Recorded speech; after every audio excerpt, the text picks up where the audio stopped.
Қайырлы күн баршаңызға. Бүгін мен сиыр етінен осындай құнарлы әрі дәмді қайнатпалы сорпаның рецебімен бөлсемін. Құрамындағы барлық заттар, яғни көкөністер тек қана қайнатылып жасалатындықтан бұл сорпа өте пайдалы.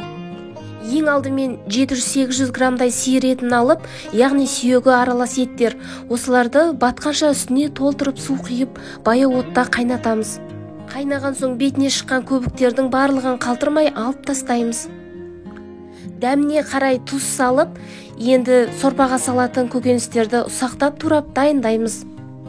Сәбіз бен болгар бұрышын осылай ұсақтап турап, сорпамызға салып қайнатамыз. Ет 1 сағаттай қайнағаннан кейін бетіне осылай көкөністерді салып шығамыз. Картоп, қызанақ, болгар бұрышы тез пісетіндіктен сорпа пісерге таяу бірақ саламыз. Картошканы балалар жемейтіндіктен 2-3 қасықтай макарон салдым. Достар, алдағы уақытта менің каналыма көптеген торттардың, выпечкалардың рецептерін өткізіп алмас үшін каналға тіркеліп, қоңырауша белгісін басуды ұмытпа. Барлығы 1,5 сағаттың ішінде осылайша сорпамыз пісіп, дайын болды. Етіміз жұп-жұмсақ болып пісті. Сорпаның бетіне қалауымызша укроп салып, сметанамен дастарханға ұсынсақ, өте дәмді болады.